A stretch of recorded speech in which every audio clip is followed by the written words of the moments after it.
So what I have for you today are the special cases for compound inequalities. I want you to keep in mind the word special, right? I say this to my 5-year-old all the time because she'll do things like she'll say, I want to stay, she wants to stay at her grandparents' house, for days.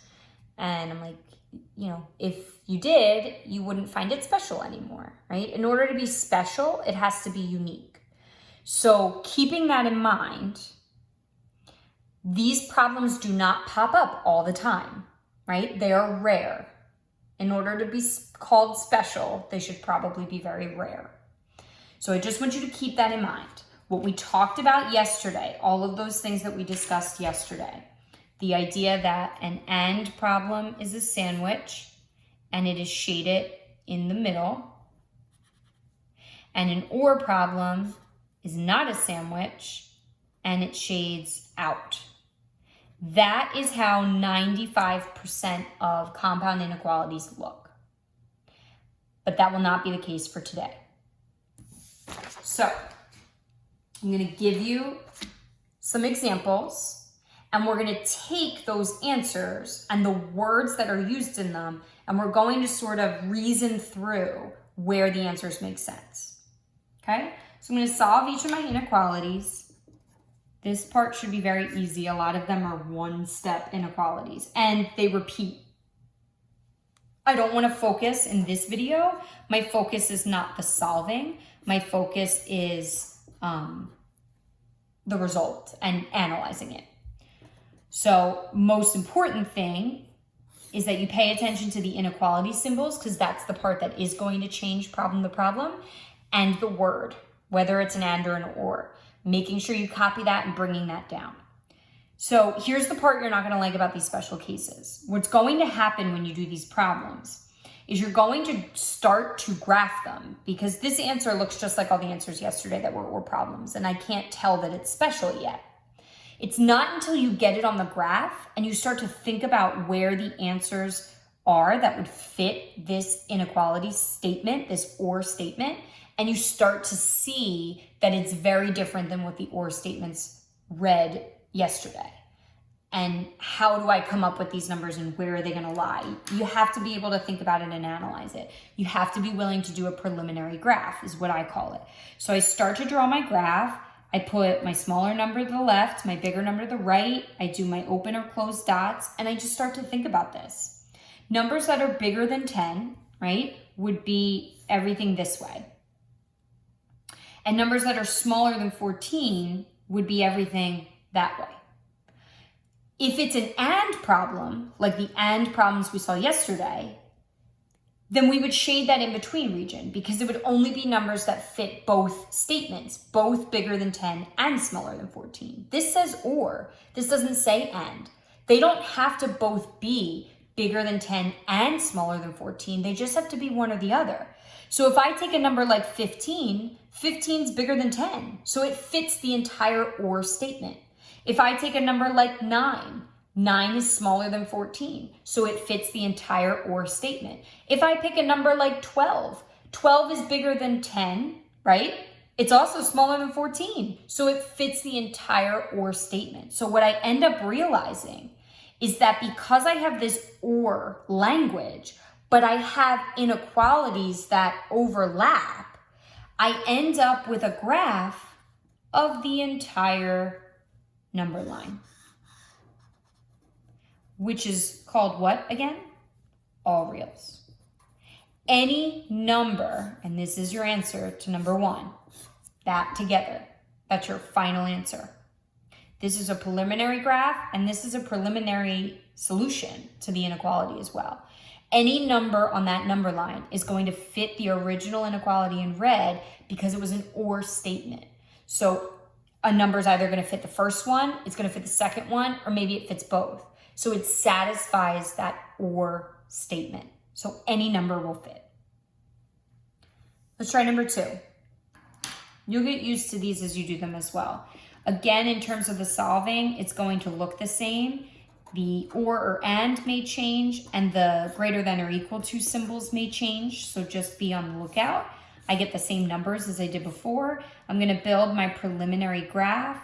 I put my smaller number to the left, I'm going to do open dots for both. Now, I want to pick numbers that are smaller than 10 and at the same time bigger than 14. So what I end up seeing is it's an and problem. It has the and language, meaning it has to fit both, but it's shaded like an or problem. How do you pick a number that's smaller than 10 and bigger than 14 at the same time? Tell me a number, right? If I pick 9, it's not also bigger than 14. If I pick 15, it's not also smaller than 10. Because of that change in language, because of that and, I'm now looking for a number that is both here, and that is impossible. There is no number smaller than 10 and greater than 14. If that's an or, we did this problem yesterday, this is easy peasy. I shade it like this and I move on with my life. Unfortunately, there are no numbers that satisfy this and statement because there are no numbers that are smaller than 10 and at the same time bigger than 14. So my solution is that there is no solution. And my answer graphically is a blank, bare number line. This is a preliminary answer. This is a preliminary graph. This is what has to be on your paper to get a full answer, correct answer, full credit situation. So just to recap those two, you have basically an or problem, but it's shaded like an and, so that's a mismatch. That means all reals fit. And I have students that try to memorize these. So they're like, okay, if it's an or and it's shaded like an and, it's all reals. If it's an and, but it's shaded like an or, it's no solution. I don't advise doing this because there's 2 more scenarios as well. And if you're just planning on trying to memorize all 4 for the hope of getting a couple on the assessment, because it's a special case, it seems like a lot of brain space to take up. May as well understand it instead. That's probably less effort and I'm more likely to remember it. So again, if it's shaded in every location, my answer is all reals.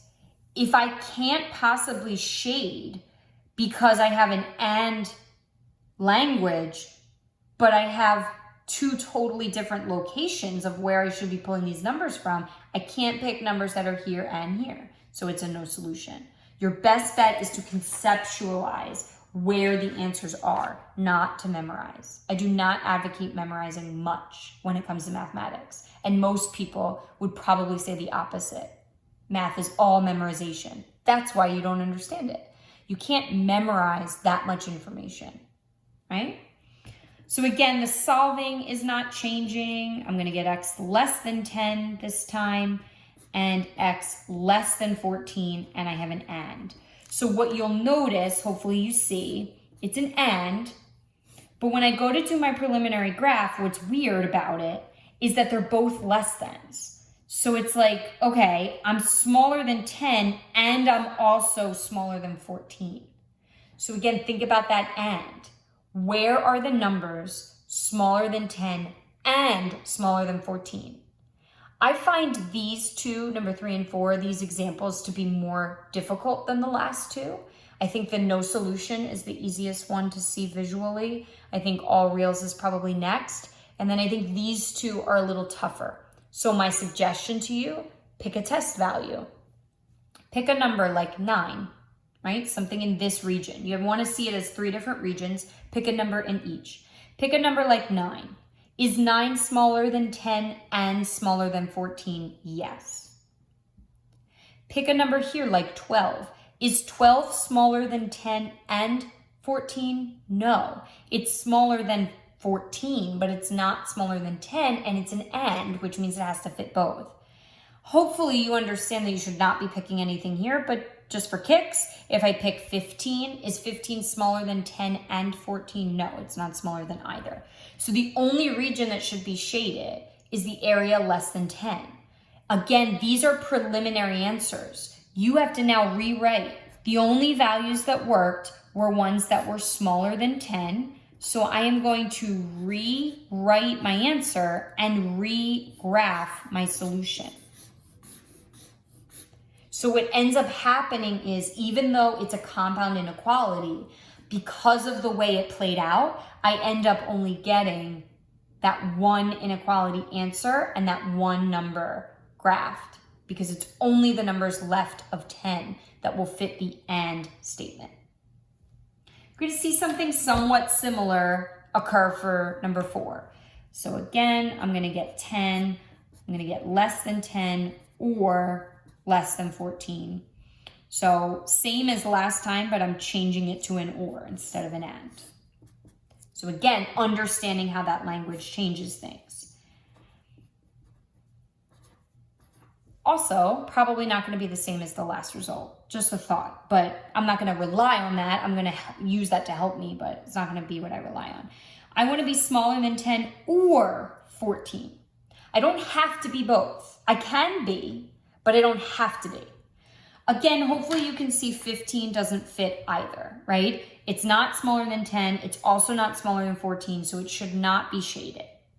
If I pick a number like 13, is 13 smaller than 10? No, but it's smaller than 14. So because of that or, is 13 smaller than 14 or 10? Yes, because it's smaller than 14. How about a number like 9? Is 9 smaller than 10 or 14? Yeah, it's smaller than both, but doesn't matter. As soon as it satisfies one, it satisfies the whole statement when it's an or. So notice where I should be shading. Everything to the left of 14, not 10. Everything to the left of 14 satisfies this statement. So I have to rewrite my solution, which will say x is less than 14, and my graph is going to be much simpler because it's only going to be numbers to the left of 14. So you have those 4 different scenarios. You have an or problem, but they overlap, in which case all the numbers on the number line fit, all reals. This is how you write your answer to that. You have an and problem where they point away from each other, which means I can't pick numbers that are in both spots simultaneously. So there is no solution. I must write this. This is the part that needs to be there. No solution with that graph. Or you get these and or problems, but the inequality symbols are in the same direction. So something that's smaller than 10 and 14 are all numbers smaller than 10 because it has to fit both. I rewrite it, this is what my answer looks like. Or I get an or, and they're both in the same, pointing in the same direction. So where are numbers both smaller than both of the values? Anything smaller than 14. I just want to urge you, okay, to make sure that you are not trying to find patterns in these and memorize them. So I've had students say for these 2 examples, they'll say, this one, it was the number on the left. For this one, it was the number on the right. If those less than signs change to greater than signs, your logic falls apart immediately. And you would not be picking the number to the left for the first one and to the right for the second one. It would be reversed. So now I have 4 things to memorize just for these 2 problems, let alone the all reals and the no solution versions. So please do not try to memorize these special cases. Your best line of defense is to try test points, think about what the language of or and actually mean, right? And means both are satisfied, or means one or the other, or both, right? It's much more loosey-goosey. And thinking about where those values fit and how am I going to rewrite my overall answer. Any of these special cases require a rewrite. So I really want to make sure you understand that. And whether that's I'm using pencil and I erase and I rewrite my answer, that's fine. A lot of students will do that. They'll rewrite their graph. Perfectly fine. But these are your special cases. And again, remember that means they're rare.